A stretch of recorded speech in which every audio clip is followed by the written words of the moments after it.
Welcome to all you storm watchers, storm chasers, and Leanierologists out there. We're excited to have our second episode of Tempest Talks with our special guest, Craig Johnson. A little bit about him, and we'll let him give another introduction for himself as well. Craig Johnson has more than 15 years of experience in continuous improvement and manufacturing engineering, in addition to professional learning and development.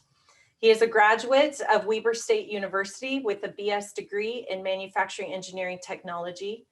He was initially introduced to Lean Six Sigma in 2004 and is a Lean Six Sigma black belt. He has had a passion for teaching for almost his entire life and loves to teach people to fish. His instructional design background makes him an effective and engaging instructor. His professional experience has included industrial, aerospace, and defense manufacturing, as well as folding carton manufacturing.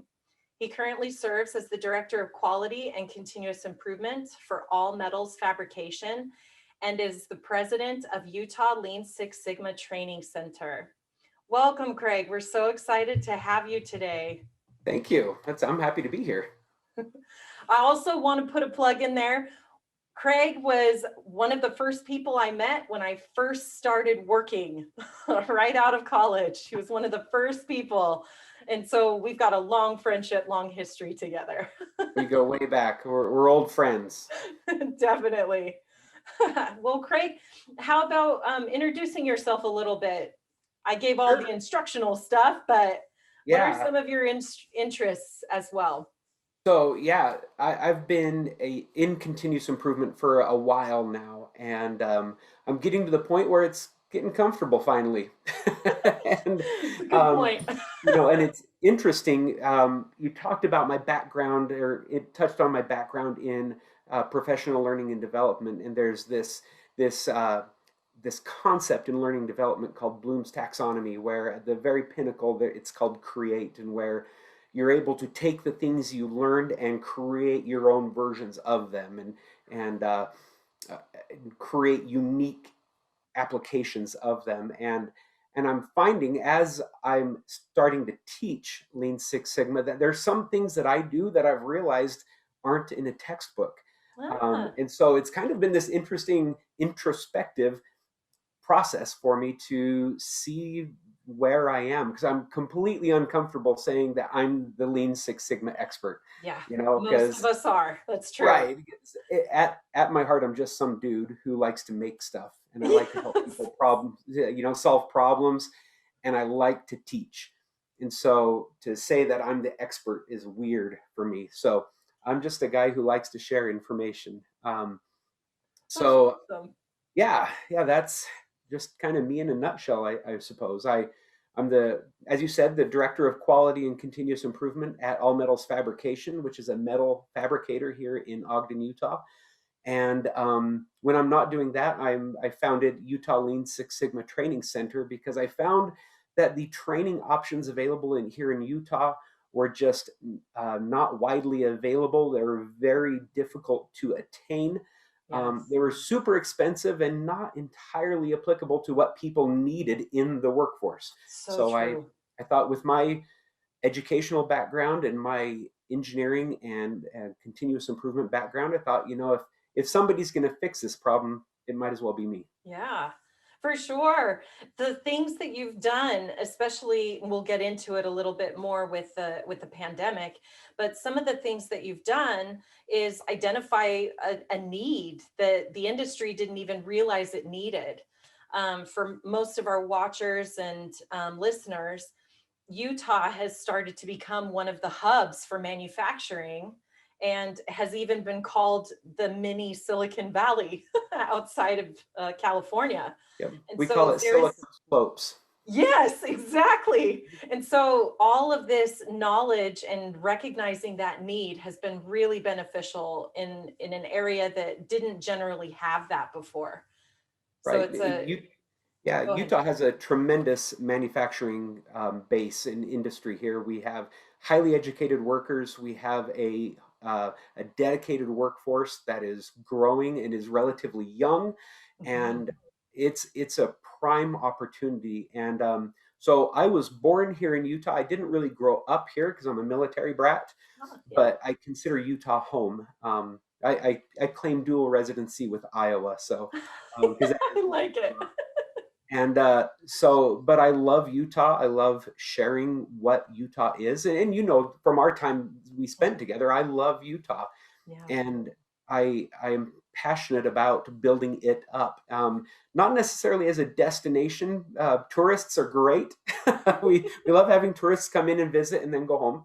Um, Yes. we're- just like I'm sure California is, right? Yep. It's the same. 100 times the problem as it is here. But I love to promote Utah, and I want to make sure that Utah remains competitive in Yes. the global and national economies, and the way that I can directly impact that is to help people learn these concepts, these continuous improvement concepts, and Mhm. do so in a way that it becomes available and affordable for people. So that's why I do what I do.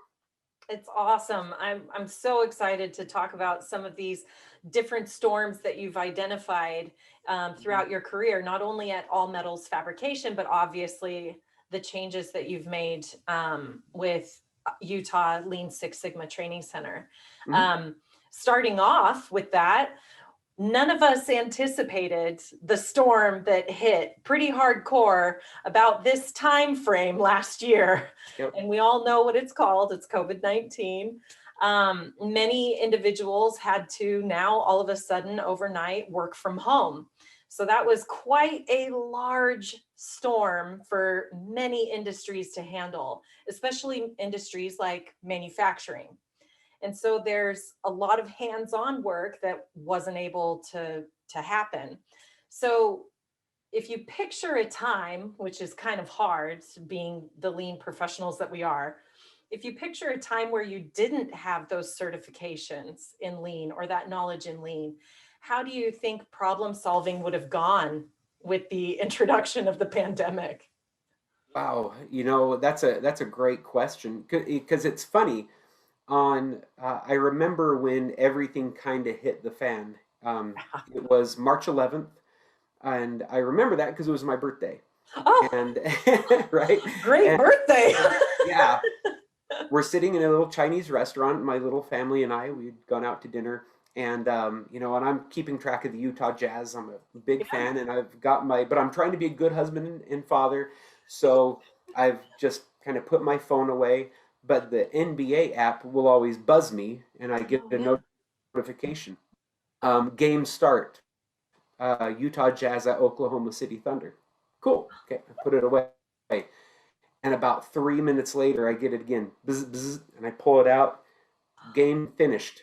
Your game ended. Utah Jazz at Oklahoma City Thunder score 0-0. What the heck? And that was the Yeah. night that the came to a halt. I remember exactly where I was, and Wow. everything stopped in the days right after that. So the funny thing is not 3 weeks prior, I was leading our executive team at All Metals Fabrication through a SWOT analysis to understand Yes. what are the strengths, weaknesses, opportunities, threats, right? Yep. And we had just kind of jokingly said, we should put that coronavirus thing in the threats category, because it probably won't have, probably won't amount to anything, but it's kind of in the news a little bit, so we should keep an eye out for that. So, Definitely. um, so it's if if I didn't have the certifications that I have, if I didn't have the training that I have, well, number one, I probably wouldn't be in the position at All Metals Fab that I'm in. Very good But point. we wouldn't have been having that discussion a Mhm. month before the pandemic. We wouldn't have been thinking about it because we sat in that meeting and we did this evaluation of what our company is and what we would have to do if the pandemic continued to grow. Yeah. And we weathered that storm very well, actually. And each state has done things differently. At All Metals Fab, the nature of our business is we're kind of spread out Yeah. anyway. My office is separate from everybody else's office, and the only two people that share an office are a brother and a sister, Oh, the wow. the owner and his sister, and everybody else is just separated, even out on the shop floor. I mean, 30, 40 feet between people. And so Wow. we just very quickly put in place a mask policy, a hand washing policy, where we go around 3 times a day and clean, disinfect all the surfaces, all the common surfaces. And so that pivot, that transition was pretty quick and easy for us. And we haven't missed a Fantastic. single day of work because of it at All Metals Fab. And Wow, so, that's amazing. right? Wow. What kinds of things have you seen change from a training perspective? Yeah. So if we had this conversation a year ago and said, "Hey, Craig, how do you teach your continuous improvement class?" I would say, "Well, I get a bunch of people in a room, Yeah. and it's a lecture, and then we have breakout sessions where we go and we practice making a SIPOC chart or a Mhm. fishbone diagram or things like that, and we're all together, grouped up, bunched at the wall." And now we don't do that. Really? We do somewhat, very carefully and everything. But I so last year, again, now March 11th, I had about 6 different classes scheduled coming up. By that weekend, everything was canceled. Oh, And so I realized that if I was going to survive as a trainer, as a mm, business, and then I'm very fortunate and blessed to have my day job. So financially, my family was fine. But if I wanted my teaching to continue, I would need to figure out how to do it differently. And so, yeah. if you would have asked me a year ago, can I do this online? I would have said absolutely not, because I need to have people No. together and we need to be standing up at the board and Right. filling out our post-it notes for our value stream maps and things Yeah. like that. But you know, necessity is the mother of invention, or in this case, kind of innovation. And Yeah. so I immediately started looking at the 28 different breakout sessions that I have in my Greenbelt class and said, how can I transition that online? Yeah. How can I turn this into a collaborative environment online? And so it's funny because earlier today, I was just talking about with one of my classes with my students that if I had $1 for every time I plugged the Lucid Chart website, I would be a millionaire. And so, and they don't give me anything, the jerks. So, I had used Lucid Chart professionally just for mapping and value stream mapping, FMEAs, things like that. Yeah. And I quickly learned, just out of thought, I wonder if that could be a collaborative environment, kind of like Google Docs is, where multiple people can be editing a document at the same time. Yeah. And it is. That's So great. yeah, I created these templates for SIPOC, for FMEA, for brainstorming, for affinity diagrams, for all of my breakout sessions. And now my students just log in to Lucidchart under a free username, and I just share that file with them. And when we're doing an affinity, or excuse me, like a brainstorming session, we're doing our practice brainstorming. Everybody has their virtual post-it notes and they just drop it on the workspace and they fill out the text, and people Awesome. are dropping their brainstorming ideas. And then we do an affinity diagram where everybody's grabbing those and moving them around and putting them in their groups together, and it's perfect. And Wow. what's nice is now these companies that have typically been in class and are learning how to do this in person. Yeah. And previously they would, hey, we need to do this continuous improvement project. Let's fly a bunch of people here to this site and do it. Yeah. They're, hey, let's just get everybody online on a Zoom call and let's pull up Lucid Chart and we'll do some virtual brainstorming. That's And brilliant. super, super easy. Yeah, it's been fantastic. So again, check out Lucid Chart. It was largely the solution to my problem of having a collaborative online environment. The other Wow. part wasn't quite as exciting. I bought a new laptop. I bought my GoPro, which you're seeing me on right there. My Blue Snowball microphone, which you're listening to me on, and so that you could have good video and audio quality. So Yeah. I'm sitting in my spare bedroom right now, so the lighting isn't that great. But those are the things that we had to do in order to Yep. weather that storm. Because it was real, and we quickly realized it wasn't going away anytime soon. Yeah. We had to do Exactly. something. Exactly. And it changed a lot of people's lives, not only in the industry side of things, but their personal lives as well. Because Right. all of a sudden they had to balance being a teacher and a full-time employee, Hmm. as well as, personal interests like your training Hmm. classes as well. So all of those things kind of got piled on to individuals. And like we talked about last month with culture climate, how important culture climate is. And I recognize that as well. That's why I've worked really hard with realcolors.org to try to get this to a virtual environment so that more people can get the benefit of learning about culture and why it's important for continuous improvement change and so forth as well. Um, so much of how people problem solve also comes with baggage. So the individual brings their baggage with them. One of the things we used to talk about in the airline industry, when I was in the airline industry, was we check our baggage at the door. We don't bring our baggage in, Brilliant. similar to as you do in an airport, right? So with problem solving in that sense, how do you keep the baggage of individuals coming into the problem solving so that you can get to a good solution that benefits everyone? Right. And I'm not sure that really a lot has really changed with that. The only difference is I'm looking at a camera instead of a person.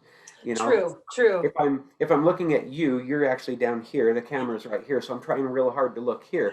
That's about the only difference. And it's remarkable how resilient people are and how Yes. adaptable they are. Um, again, from a learning and development perspective, I would have always told you a virtual environment is inferior to an in-person environment True. 100% of the time. And while I think it still is, the ideal is to be in person. Hmm. But the reality is that people are resilient and people change. And this is becoming not only a higher quality environment, but people are getting accustomed to it, Yes, and they're able to hold real conversations in this environment. So totally. the so how do you keep people from leave their baggage at the door? I think those answers are all the same. You Yeah. need to bring them into a problem solving environment and explain, this is what we're doing, this is why we're doing it. Mhm. I teach my facilitators, there's three things about that you need to talk about before you start any meeting: purpose, process, and time. This Nice. is why we're here, this is what we're doing, and we're going to do it for this long, so you see the light at the end of the tunnel, right? And Totally. so those three things I don't think have really changed. People need to know why they're doing what they're doing, and Yeah. therefore then they can kind of separate that baggage and leave it where it belongs. Fantastic. Yeah. Have you discovered, has this ever happened to you where you've discovered that the actual problem you were trying to solve in the Kaizen event was actually not the problem at all? And you kind of had to shift gears? Has that ever Yeah, happened to you? yeah, it's interesting. I'm teaching a class right now, a 5-day green belt class, and it's funny because that's one of the things. A lot of these topics we're talking about, I'm like, yeah, I just talked about this yesterday. Which is great. Yeah, we talk about when we're creating a problem statement, how those things are iterative, Mm, you know, and the problem that we go into a project with may not be what we think it is. And so as we start turning over the stones, as an old mentor of mine used to talk about, to say, as we start turning over those stones to see the ugly things underneath, we may realize that the problem that we think we were facing actually isn't the problem, and it's either it's a little bit of a nuance that's different, or maybe it's different altogether. And so it happens, and that's a reason that problem statements are living, and they could yes. be iterative, and they change. So we had an example at All Metals Fab, where we were chasing what we thought was an issue in the accounting department of our architectural division. Oh, And once we started in on it, we actually realized that this was a communication error between our architectural division and the industrial division, and that there's a little bit of overlap with the personnel there, but the communication wasn't overlapping. And so it was just one of those things where you have to pivot during the middle of that project and say, hey guys, I think our problem is actually this. Yeah. And that's just one of the things you have to do. You have to be nimble in all of your problem solving, and be ready to attack and address what is actually the biggest problem. Totally.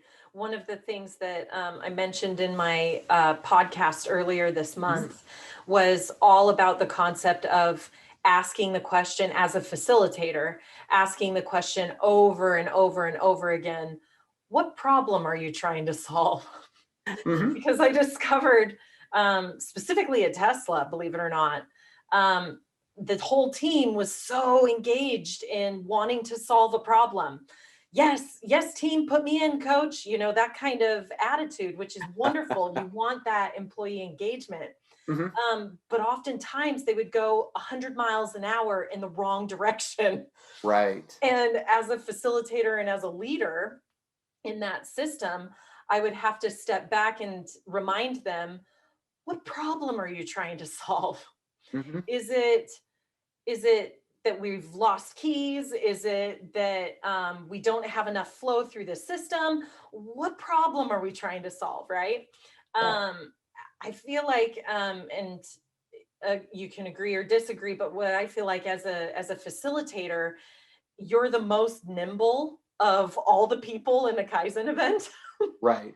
So you're constantly looking for, okay, we're no longer going to be applying that tool. We need to apply this tool instead.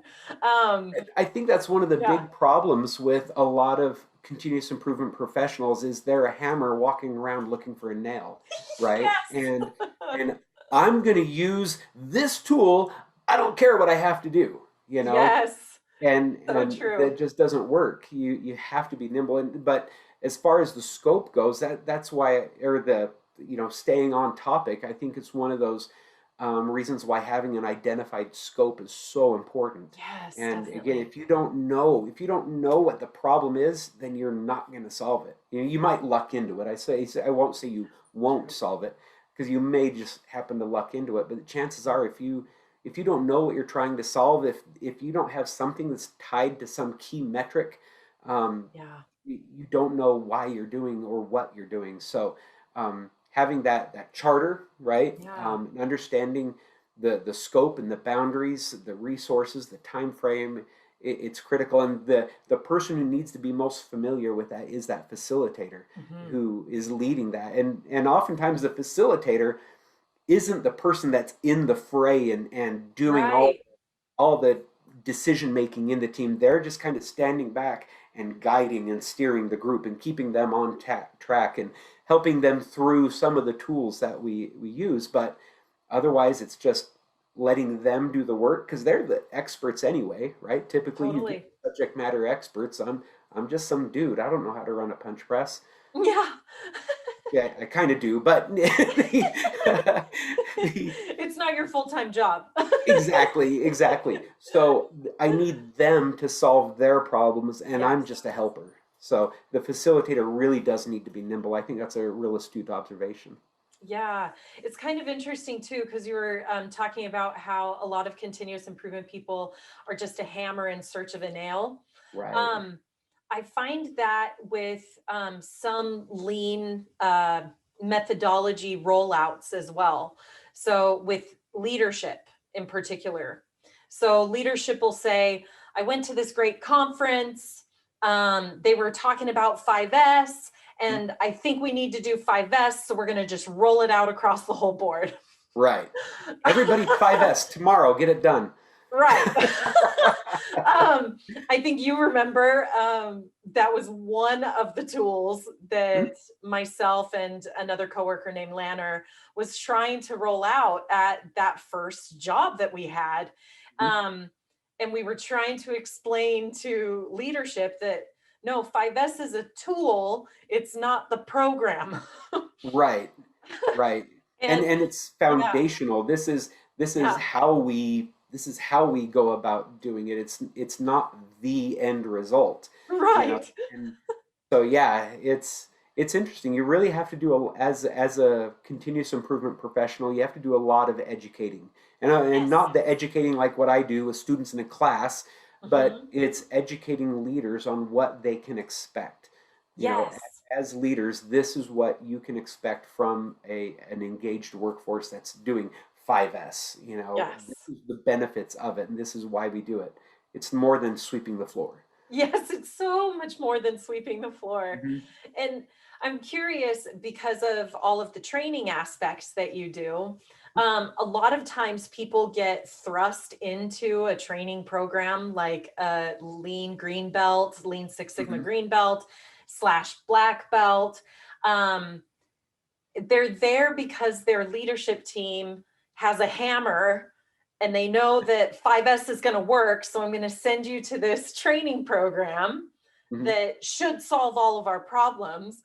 How do you coach those folks that are in an actual training session Mhm. that there's much more out there and there's much more to be engaged with? How do you engage those folks? It's a great question. As a bit of a side note, I live right adjacent to Hill Air Force Base, Oh, and an yes. F-35 just flew over. I don't know if you heard that. I heard that. So, Well, we have it, the same problem here in San Diego. We're near yeah, Myanmar. yeah, exactly. Yeah. So, but anyway, no, that's a great question because I do. I've had people in my classes, and during that first day, you're kind of going through an icebreaker, trying to get to know people, and there's always that. Yeah. You're because my boss made me. Yeah, exactly. You know, and I've found that there's a couple things that I need to do as an educator. I need to be really, really engaging with them, and Yeah.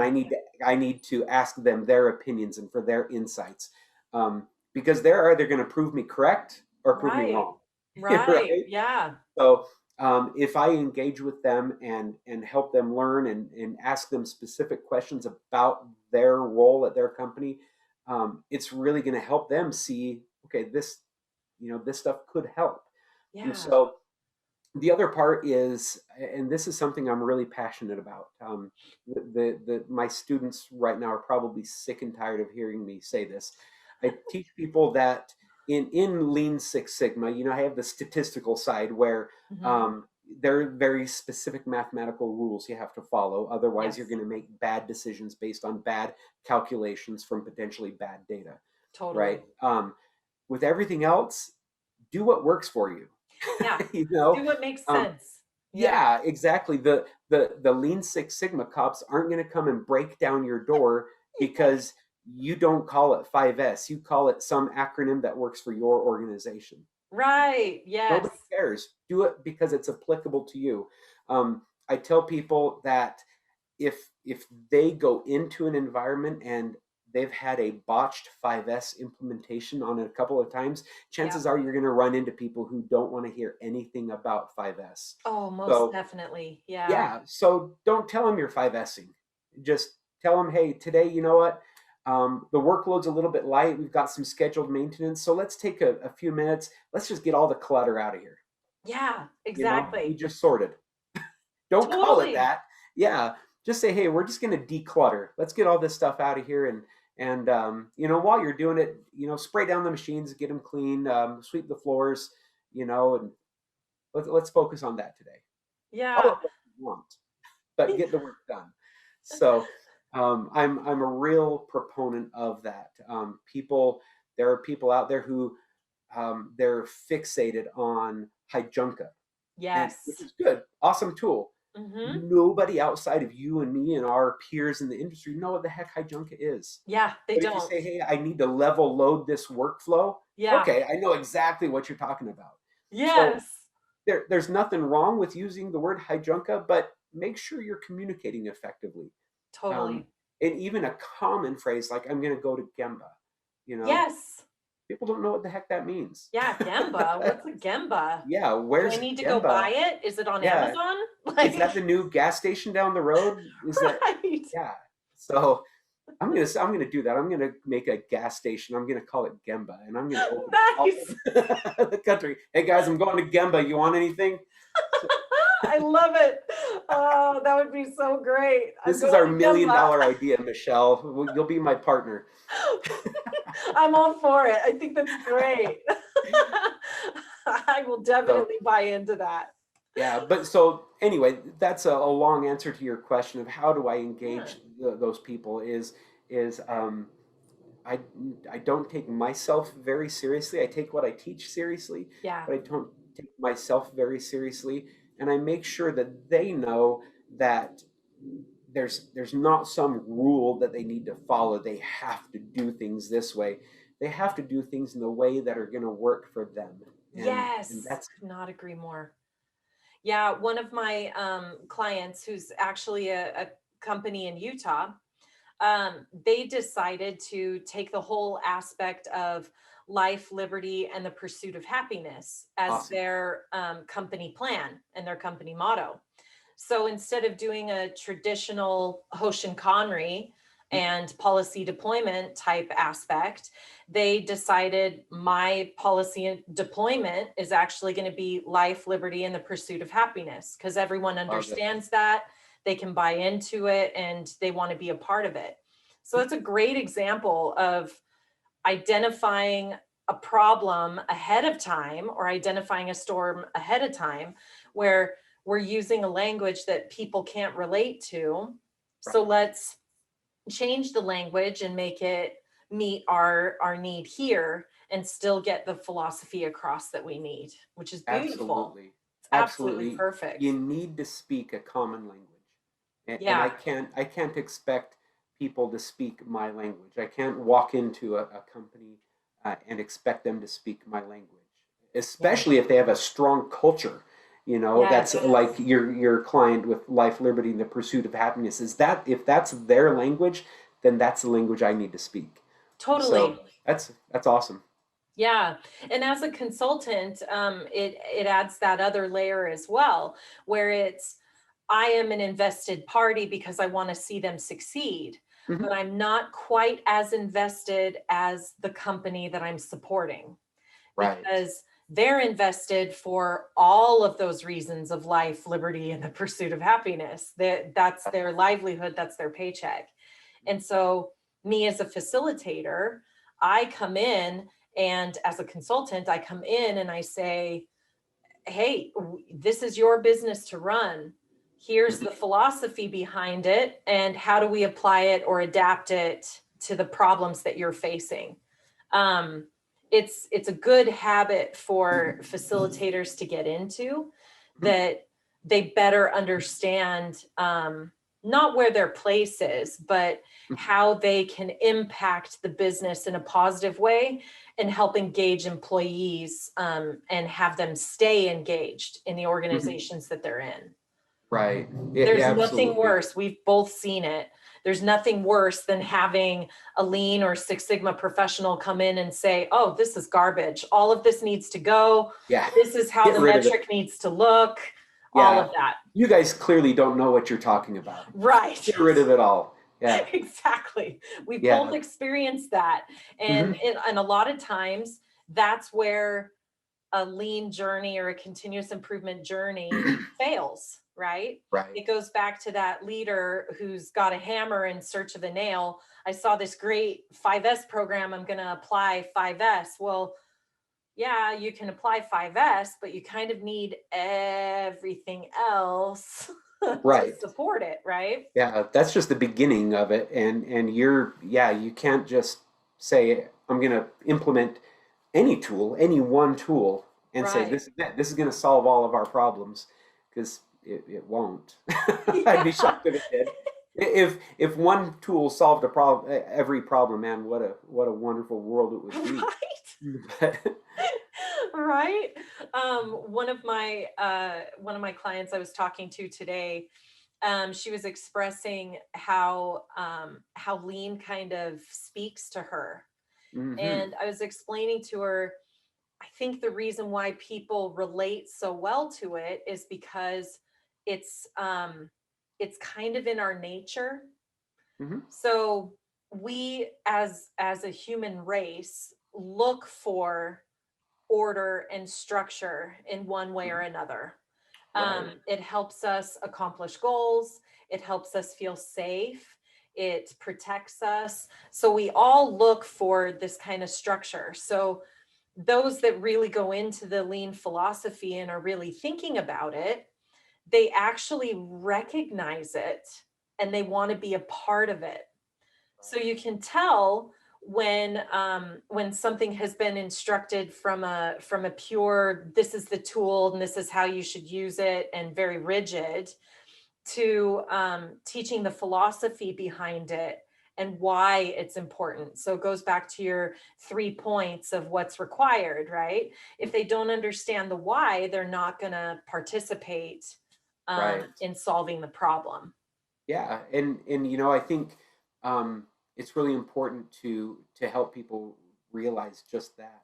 Yeah. When we are able to communicate these um, concepts, they, like you said, they speak to people, Yes. and people are, most people, again, somewhat painting with a broad brush here, Mhm. but they're natural problem solvers. Yes, If they run they into a are. problem with the way they make dinner, they're gonna, every single night, they're gonna change that. They're gonna change Totally. that routine. If the way they drive to work is a nuisance, they constantly run into a traffic jam when they go this way, they're going to change that and they're going to go a different way.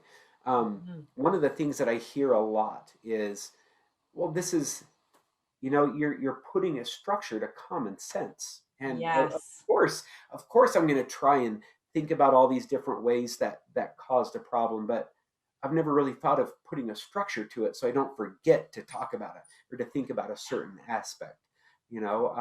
These are natural um, tools and processes that we go through, but through Lean and Six Sigma and continuous improvement in general, we're putting some structure to it, and yeah, allowing people to be methodical in their problem solving. That's really the key to it. yeah. How important would you say identifying the storms in our personal lives are, as well as our professional lives? Because we spend a lot of time on um, industry side of things and professional lives. Have you seen where you use some of these tools to identify storms that are going on in your personal life as well, and how they've applied or improved things without driving your spouse crazy? Yeah, that I haven't figured out yet, but 23 years and I still drive her nuts. So she's either very, very patient or she's given up. I don't know. So no, I use these things all the time. It's almost like a disease at this point. Um, and we talk about in our family about how we go about problem solving. In fact, my son is 15 years old, and he has a goal that he set for himself by midterm, relative to his grades. And Oh, good. he thinks, and this is funny because it kind of goes back to what we were talking about before, identifying what the problem is. He thinks that he needs to get his grades up by midterm. Oh, Okay. oh, okay.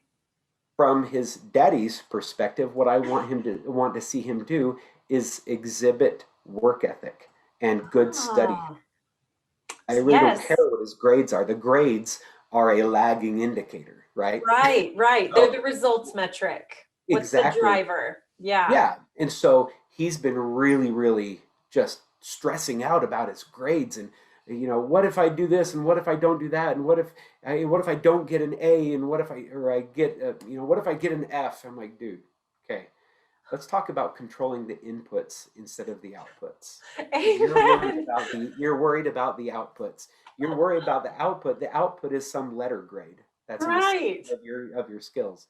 Let's worry about the inputs. What can you control? You can Yes, control exactly. dedicating time to study. You can control leaving your phone in your locker. You Mhm. can control um, how much you pay attention in class. Those are the things you can control. So, and Yeah. that's the transfer function, right?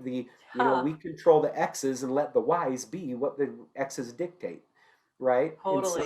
so, and the same thing when anytime we do any kind of problem solving in our home, it's okay, let's leave our biases aside. Let's our foregone conclusions, let's leave those aside and let's dive into this. What's going on? What happened here? Yeah. I found it's really helped me in relationships. Yeah. So it's awesome. And even things if I'm sitting there and watching the news, and and at the risk of waxing political, it's not my intention whatsoever. Mhm. But a current topic is student loan forgiveness, right? Oh, right. Yeah. Great, Hmm. super. I don't care if people are in favor of it or not. Hmm. Um, from a continuous improvement person, Hmm. I look at student debt as a why. It's an Yes. outcome. That's an effect. Okay, and Yeah. if we cancel that, nothing will change. The problem will remain. And so, Yes. I think we have, as a country, need to look at what are the causes of all that student debt, Mhm. whether it's too much ease of obtaining student loans, Mhm. college programs that are too expensive, Yeah. predatory lending, whatever. Those are the things we need to address. And then, to me, whether we cancel the student debt or not is immaterial. Let's solve the problem. So, Yes, exactly. It goes back to that age-old question, what problem are we trying to solve? yeah, yeah. So there was. Do you remember? I don't know if it exists anymore. In the newspaper, there used to be a little circular comic strip called Family Circus, Yes, yes. and it was a cute, very wholesome family type of cartoon. And there was a little boy in there. His name was Billy, and he would, always have these adventures. And one day, the pretty much the only Family Circle cartoon I remember, there was one where Billy was sitting in the doctor's office, and he's sitting on the table, and he's hurt his leg, and you know that he's hurt his leg because how do they illustrate that in cartoons? There's a little, okay, his knee, Yeah, and and there's a little star coming out of it, right? A little yeah, line with a star, it right? hurts. And yeah, exactly. And his doctor, the caption is, the doctor says, "All right, Billy, tell me where it hurts." And he looks and says, "Where the star's coming out." And so I tell that story, and the way I always put it is, where are the stars coming out? That's where Yeah, we need to focus. Where are the stars coming out? I like it. And Yeah, incidentally, that's a great way to engage those people who just don't want to participate. They yeah, either they've been through it before, or they think it's just dumb. You go out there and say, "Hey, man, tell me where the stars are coming out. Tell me where your job kind of blows, and help me yeah, help you make that better. totally. I'm not here to There's tell you how to do stuff. I want you to be happier at work." exactly. And it works on our in our personal lives too. I Hmm. remember the hard lessons of learning how to study. I remember going through that whole process. Um I also pulled some very late nights that I learned from. And I finally realized that my problem was time management. Hmm. And so I figured out how to manage my time better. Guess what? That's a continuous improvement ideology. Right. Time management is a big one. Same thing with 5S. I've mentioned this before, but the whole concept of the home edit and Marie Kondo tidy up, Right. those are just 5S methodologies that Right. are structuring or organizing a person's living space. Right. Um, I know I personally have driven my spouse crazy with some things that are organized in a logical manner. I know I Mhm. have. But those kinds of things, once you become a lean professional, you just naturally start using those tools. When you identify a problem or you identify a storm, you immediately go to the tools that are familiar, that make sense, that you can apply. It may Yeah. not be as rigid as it would be in an industry setting, but there is some form of variation with it on the Right. personal level for sure. Yeah, and the one of the things that I've learned is, especially those of us who are CI professionals, we're very natural problem solvers, And one of the personal lessons I've had to learn kind of the hard way was sometimes the problem doesn't need to be solved. The problem just needs to be heard. And I just need to Yes. sit there, shut my yap, quit trying to solve the problem, and just listen and just It's be true. there. And so that's been an interesting lesson for me because I just want to help people. I want to solve their problems. And sometimes the problem isn't the problem. The problem is they're angry or they're sad or they're frustrated Yes. or they're morose or whatever. And they just need to, you know, Vent. be there with a person who will listen to them. So, Exactly. And I jokingly say that that I'm a company therapist because there's been many times where I've come into an organization where people just naturally tell me what's going on. right. Um, and it's not necessarily, like you were saying, a problem that needs to be solved. Some cases they are, and of Sure. course we take the proper instruction from that, and then we go with the leadership team and make sure things are taken care of. But there are those instances where it's, I'm just going to let you vent. Hmm. Yeah. It's okay. Sometimes, You especially vent. if you're a consultant going into a place, it could be the first time in 5 years that that person has had somebody actually listen to them. Exactly. And Exactly. that's all they need. That's all they need. And it goes back to culture climate too, right? So Hmm. if there's an overabundance of feelings sharing, which sometimes happens, um, one of my toolkits is to do a culture climate where Hmm. people learn the strengths of their teammates so that they can better communicate and solve their own problems. So Yeah. important. Oh my gosh, I am super extroverted. Okay, Yes, me and too. and I remember just how there were people who were so intimidating to me. It's Yes. like I was terrified of talking to these people, and I would have to talk to I'd have to engage with these people. So I'd be talking and speaking, doing all my thing, and then I'd be done, and they would just sit there and. I know. And it's And like, I'm does like, it say this guy something thinks I'm the wrong? biggest moron on the planet. Oh my gosh, what did I do? I've just ruined my career. No, I learned that that's somebody called an introvert.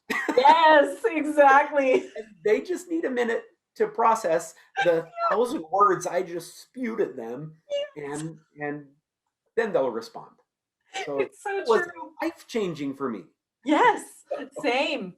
Hmm. It's so true. When we learn about others, we learn to differentiate what the real problem is as well, because Absolutely. they could just be needing an outlet, or they could be expressing something that really genuinely bothers them, that they Hmm. feel is an issue that needs to be addressed. And um, when you spend more time like we have being a facilitator or leading a team, you start to pick up on the differences between, okay, this is Sally needing to vent, and this is Timmy telling me I've got a problem.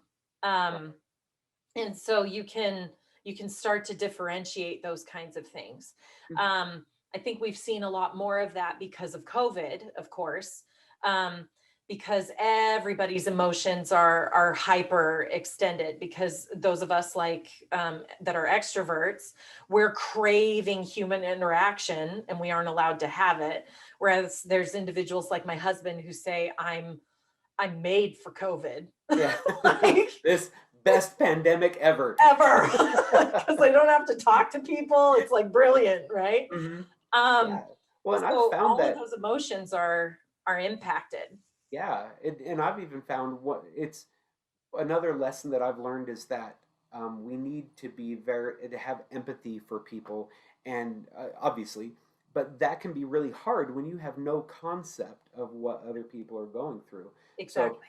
I have near zero anxiety in my life because Yeah. I'm just not a worrier. I'm not a stressful person. I Mhm. sleep like a baby every single night, That's and awesome. and yeah, it's pretty good to be Craig. Yeah, And that's so, great. I like that. um, but I've realized that during COVID, I'm feeling some anxiety. I'm feeling some worry, kind of some of that existential dread, so to speak. Yeah.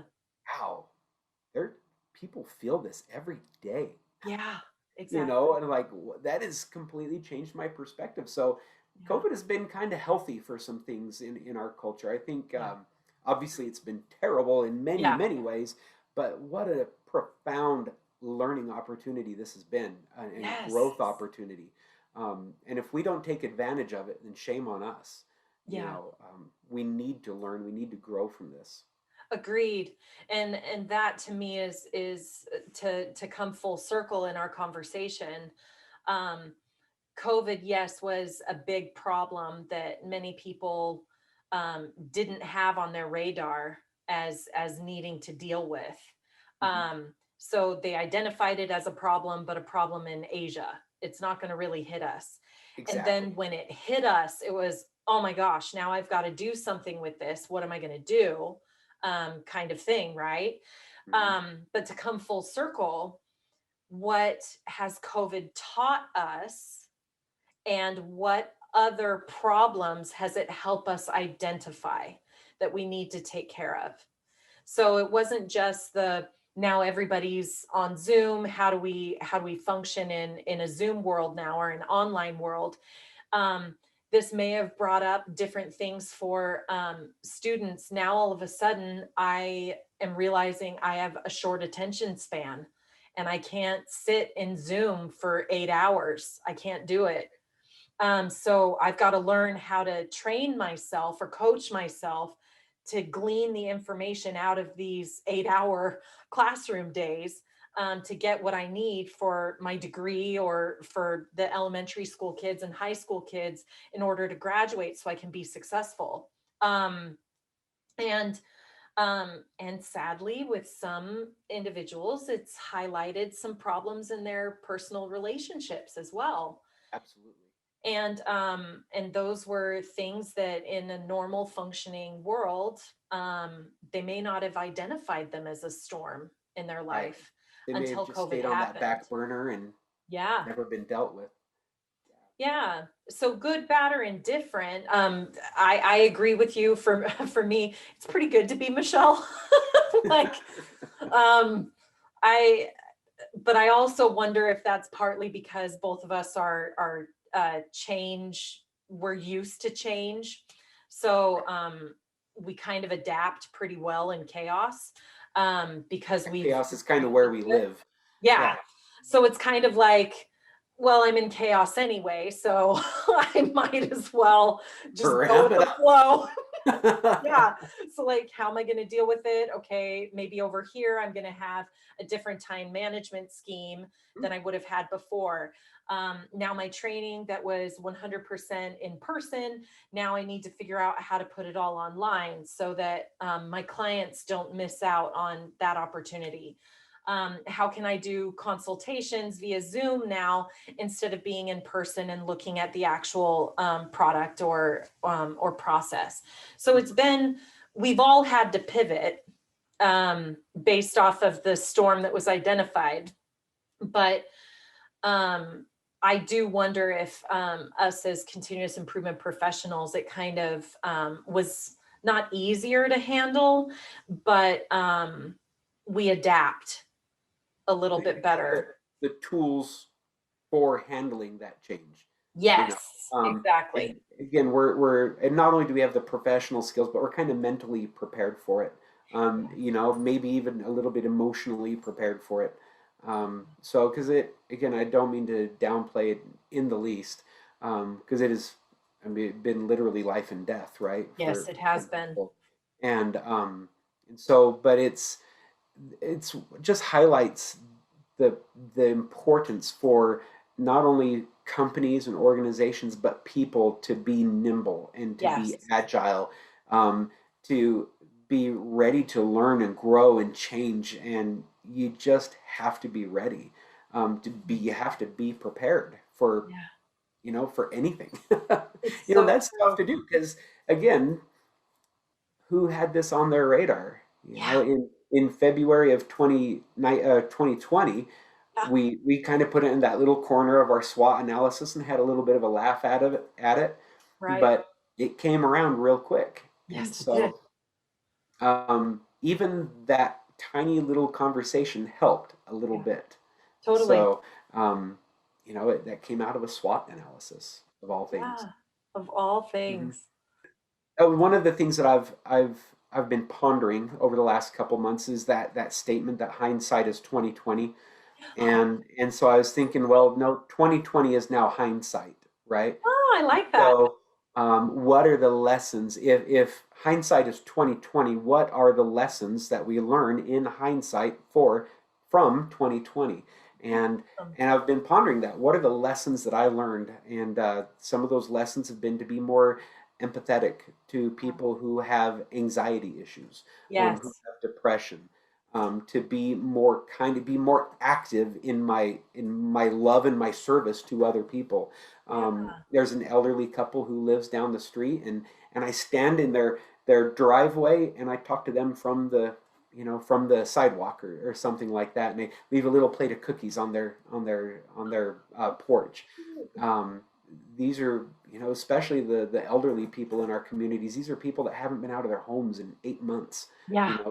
a year. A And year. so, Yeah. yeah. So what does, if I truly care for the people around me, whether they're friends or family or colleagues or just the person that lives down the street, what does my service to them and my role as a human being mean?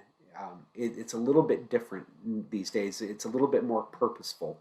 I Totally. can't casually just know that I'm going to run into the person down the street and periodically and just say, "Hey, how's it going? Good to see you."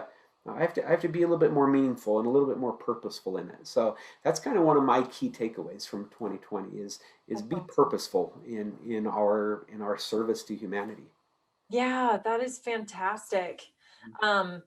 This has been a wonderful hour speaking with you. I'm so glad that we had the opportunity to do this and that you took the time out of your busy schedule. It's been really enlightening for me, and I really appreciate you being willing to speak with us. Thank you.